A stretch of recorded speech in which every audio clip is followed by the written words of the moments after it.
Yang terhormat bapak-bapak, ibu-ibu, salam Pancasila.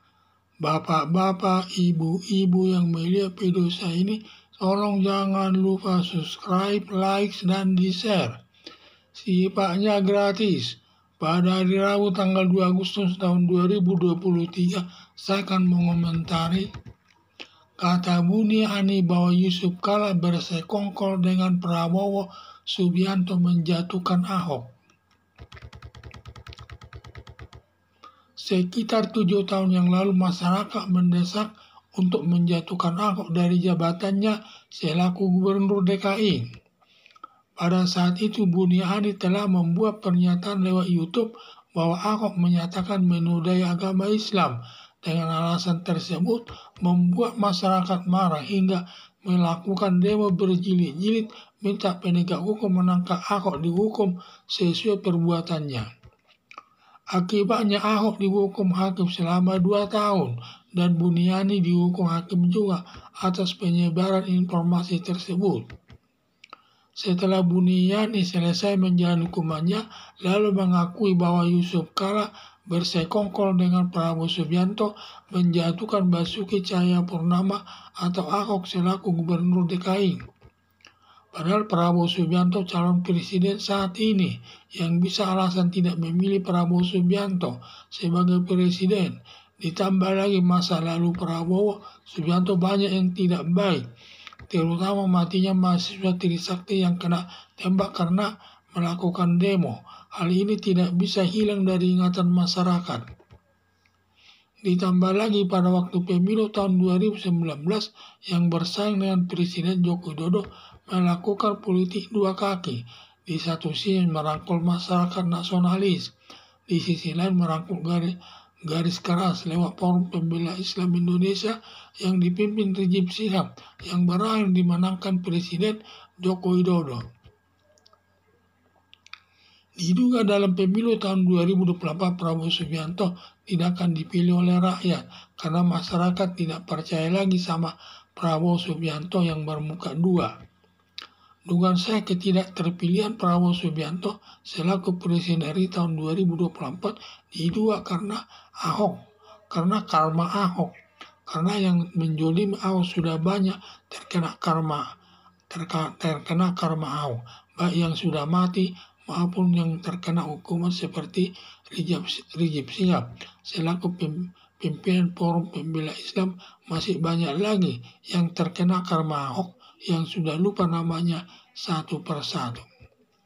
Harapan saya setiap orang terjun sebagai wakil presiden, sebagai presiden berbuat yang terbaik. Jangan suka menyakiti orang lain agar semua masalah lalunya tidak diingat masyarakat dengan harapan terpilih nanti sesuai kehendaknya.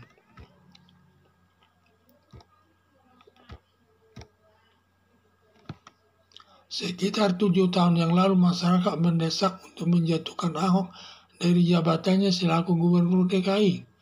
Pada saat itu Buniani telah membuat pernyataan lewat YouTube bahwa Ahok menyatakan menodai agama Islam. Dengan alasan tersebut membuat masyarakat marah hingga melakukan demo berjilid-jilid minta penegak hukum menangkap Ahok dihukum sesuai perbuatannya.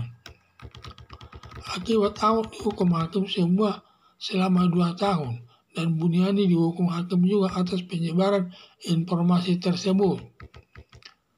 Setelah Buniani selesai menjalani hukumannya, lalu mengakui bahwa Yusuf Kala bersekongkol dengan Prabowo Subianto menjatuhkan Basuki Cahayapurnama atau Ahok selaku Gubernur DKI. Padahal Prabowo Subianto calon presiden saat ini yang bisa alasan tidak memilih Prabowo Subianto sebagai presiden.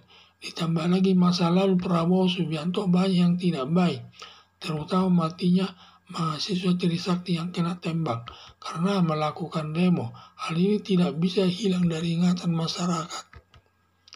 Ditambah lagi pada waktu pemilu tahun 2019 yang bersaing dengan Presiden Joko Widodo melakukan politik dua kaki.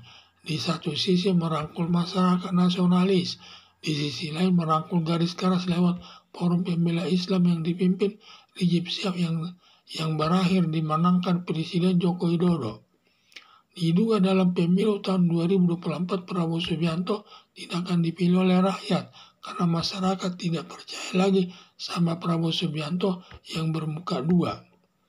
Dugaan saya tidak terpilihnya Prabowo Subianto selaku Presiden RI tahun 2024 diduga karena karma Ahok.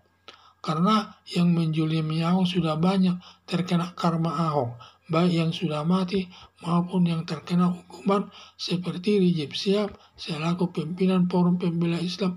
Masih banyak lagi yang terkena karma Ahok yang sudah lupa namanya satu persatu. Harapan saya, setiap orang terjun sebagai calon presiden, berbuatlah yang terbaik, jangan suka menyakiti orang lain agar semua masalah lalunya tidak diingat masyarakat dengan harapan terpilih nanti sesuai kehendaknya. Sekian dan terima kasih.